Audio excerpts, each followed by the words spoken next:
Steven, what's up, my man? How we doing? I've been hearing you a lot of times you give husbands the advice to not necessarily fix the problems, not to necessarily try to provide solutions for your wives when they're venting and talking about what's going on in their lives.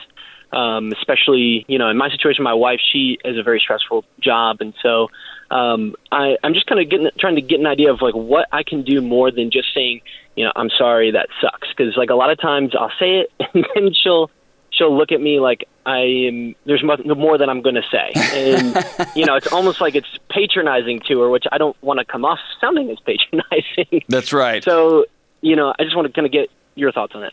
Well, dude, Steven, thank you so much. I appreciate your heart, and I'm grateful for guys like you who are trying to do this right? Just like we just talked about the last caller. Both sides of this partnership, this marriage, have a responsibility to lean in and to do their part, carry their water, carry their partner's water as much as they possibly can. So good for you, brother. Give me an example of a classic Steven and wife interaction that you want to get better at. Give me an example. Sure. Yeah, so my wife, she works night shift at the hospital, and so she'll come home. What does she do? What does she do at the hospital? She's a nurse.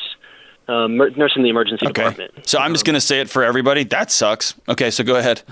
It's a hard job. Yeah, it is. And so she, she'll come home and she's just exhausted, obviously, because I've been sleeping the whole night and she hasn't.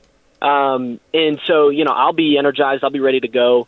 And she'll just say, all these things that happened.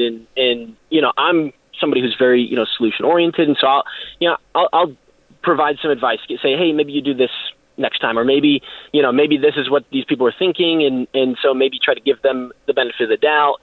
And I know that's the wrong thing to say, because then she kind of gives me a look like, oh, I should be taking her side. And so that's when Steven, what do you do for a living? What do you do for a living? I work at a Liberty University. Okay, so you work at are you a professor? Are you just student affairs? You work in the institution, like administration? In technology. Okay, so you probably know this, but I'm just saying this for my own benefit. If your wife is working the midnight shift as a nurse, her job is to keep humans alive, right? Exactly. To give them stuff in blood and needles and hearts and body parts and stuff, right? Absolutely, which I get queasy about. Yes. So I will just tell you, just between us dudes, she's brilliant, right? Oh, yeah. Yeah. Absolutely. And she suckered you into marrying her, right? Yes. So she does not need your advice. Absolutely. And so we live in a cultural ethos. You've heard the thing like the two fish swimming one way, the two young fish, and the old fish swimming the other way, and the two young fish ask the old fish says, "Hey, how's the water?" And the young fish are like, "What's water?" You know what I mean? The water that we breathe, the water that we swim in, we don't breathe it, we breathe air. The water that we swim in here is that guys have value for two things: their muscles, their actions, the things they are doing, and their knowledge. That is where guys get value from, right? As Dwight from The Office says, guys have strong arms, right? Yep. And they've also got knowledge. That's it. And so you have to do the hard work of disassociating from the culture that you live in, which is that your value only comes from your arms and your head, right? Yeah. You work tech all day. People come to you all day looking for solutions to problems, right? You should be my tech guy. I don't know how to turn email on, brother. It's embarrassing, right? And so guys like me are coming to you all day. Hey, can you help fix this? Can you solve this? And usually I'm telling you what, you guys set up a scam you IT people got where you have figured out all you have to do is like, oh my gosh, just turn it off and turn it back on. I still don't freaking know how any of that stuff works, but kudos to you guys for owning the world with just Control, Delete, and turning off and turning it back on. But here's the thing. You've got to walk away from that cultural nonsense that you are only worth your advice. What you are worth is your presence. Okay? And if Absolutely. most guys do not, and I'm over gendering this and I'm over stereotyping this, so go ahead and send me your cards and letters and I'll forward them on to James Childs here. But so many guys don't even know what that feels like to be in the presence of somebody, because they've been trained since they were 4 that their only value is what they accomplish and what they can cram in their heads, what knowledge they can impart to other people, right? I watch my 10-year-old is always teaching people how to do things, and it's like, dude, I've been here a long time. I know how to do that, right? You know what I'm saying? And so what I want you to practice is a couple of things. One, when she starts talking, tell her I'm practicing presence. Okay, and let her know that you're trying. That's a gift, okay? Let her know that you're trying. That's a secret word. It's called vulnerability. Let her know I'm going to try to be present here when you're talking. Truly listen to you. Can I give you a cheesy thing that people are going to be rolling their eyes when they're listening to this? They're going to be walking down the street listening to this and they're going to roll their eyes. But I've tried it and it works, and I do it regularly. You want to hear it? I learned this from a very ethereal therapist. She was brilliant, and she taught me this. When you're meeting with a client, was what she was talking about, and you keep finding yourself phasing out, right? You find yourself like getting distracted, or you keep having to lean back in to pay closer attention. She said, I want you to pretend there is a ray of light between your heart and their heart. Just connect to them that way. And so it sounds cheesy, and oh my gosh, I'm rolling my own eyes saying it, but Kelly's in there just going, oh, geez Louise. No one's getting to this cold, black heart of mine. But I want you to sit down, and I want you just to pretend there is a light that is coming from your heart into hers, okay? And then I want you to look her in their eyes and just listen. I just had a hard, tearful conversation yesterday in my home, okay? And man, it's so frustrating because I thought I could solve those problems, but my wife wasn't coming to me for that. She was coming to me for something that's still foreign to me, and that was just me. Does that make sense? Yep. Okay. There is a power in the pause. I learned that when I worked at a law school. There's a power in the pause. Just letting that weight of 2 people in a room looking at each other just be. And it's something you have to practice, okay? And then I'll tell you what I do in my house, Stephen, and it's worked wonders. After we have that pause, after she comes home and says, hey, last night was super ridiculous. The doctor gave all these crazy orders. They've upped our patient load to this and this and this, and I've got to work overtime tomorrow night. And then your first thought is what? It is, well, you just need to tell them that they just need to, right?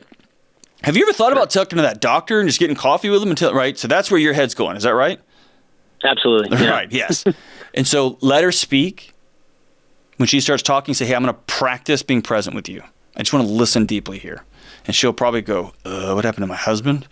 But she'll talk. And then when she gets done, I want there to be a space. And then I want you to ask this magic question. Are you asking me for my thoughts or my input here? Or can I just be here and listen? And let her tell you, I want you to tell me what you think I should do next. Be invited into the advice part of that relationship. You get what I'm saying? Absolutely, I sure do. And so when I say that, does that sound nuts? No, not at all. Not at all. I suppose when I've said, you kind of, your standard phrase seems to be like, man, I'm sorry, that really sucks. And I'll say that, and then she'll kind of look at me waiting for more. And so I like the idea of saying, I'm just going to sit here and listen. And then if you want my advice, I'll be more than happy to give it. If not, then I'll just shut up and stop talking. Now, don't do that. What you just did was super dude passive aggressive. Okay. If you want my advice, you just have to ask for it, bro. Like, if you want to have everything in your life great, I've got it. But if you want to be an idiot, don't do that. Okay? Tell her, ask her, are you asking me for my advice in this situation, or do you just want to be heard? Okay? And preface all of this with a conversation tonight, okay? This is your homework assignment, brother. I want you to sit down tonight and say, 2021, I want to become a better listener, and so I'm going to have to practice. And so when you come home from work, I'm going to practice not giving you advice unless you specifically ask me for it. And she will probably hug you and kiss you harder than you've ever been kissed in your whole life. But I want you to tell her, I think you're brilliant, and I think you are a gift to the people that you get to serve and help every night. And probably the last thing on earth you need is more advice from an IT dude. If she comes to you with a laptop problem, jump in, brother. Both feet, start Control-Alt-Deleting the crap out of everything, right? Like turn it off and turn it on and turn it back off and turn it on. Do all those things that you guys, it's ridiculous what scam y'all got going. But keep doing all that. But start tonight and say what I just said. I'm going to say it one more time for everybody listening. Honey, it's 2021. I want to become a better listener this year. I feel like I'm always trying to give you advice and I don't really hear you. So from now on, I'm going to do my best to be present and listen to you.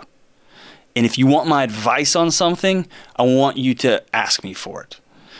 I want you to invite me into, if you want my 2 cents. And I'm telling you right now, Stephen, the first time this happens, you are going to have to be biting your lip. You're going to have to take a sock and shove it in your mouth because you're just going to be like, dude, just tell the doctor to stop, right? Whatever the thing is. You're going to have to really fight to not do this. But here's what's going to happen. You're going to keep your mouth shut, and it's going to be so weird. You're going to be sweating and all weird and looking at her through the top of your eyes, and it's going to be awkward and weird, and she's going to think you've lost your mind. You already work at Liberty, so let's be honest. But she's going to think you've really lost your mind. And then there's going to be just a pause. And then you're going to say these magic words. Can we just hug? And then you're going to hug. And then nothing. And then nothing. And then the next time she's going to come home, she's going to say, you're not going to be what happened at work today. And you're going to say, I'm going to practice being present. You're going to look at her, and she's going to start talking, and you're just going to look at her. And you're going to pretend that your hearts are connected. I know it sounds cheesy. Everybody's go with me on it. You're going to pretend your hearts are connected. And then when it's over, you're going to hug. And then 1 out of 5 times, she's going to say, what do you think I should tell that guy? And then you're going to be like, yes, this is my moment. Just Control-Alt-Delete or whatever it is you're going to say, Stephen, right? But then you get the hints, you get the ideas. Sometimes just saying that sucks isn't helpful. Sometimes just staring off into space is super not helpful. But it all starts with that original conversation. So, Stephen, again, I love your heart, man. I love that you're trying to get this right and connect with people. Men and women, you're not worth what's in your head. You're not worth strong arms, although both of those things help sometimes. There are times when my wife says, I just can't lift that dog food bag. John, will you pick it up? And I'll say, yeah, that's right. And I'll pick up the dog food bag. And I will literally feel good about it. That's embarrassing, but I will. I'll be like, And then that's kind of my utility for the day. Other than this awesome, hard to grasp, hard to measure, our culture gives 2 craps about it, and that's this thing that is called presence. I just am here. I'm with you. I'm listening. I'm looking at you. I want you to know that you're known and that you have value just because. And I hope that by me doing this, you're reciprocating that. And we're here together. And now the tree is getting real deep roots in that soil. And it's a beautiful, awesome, messy thing.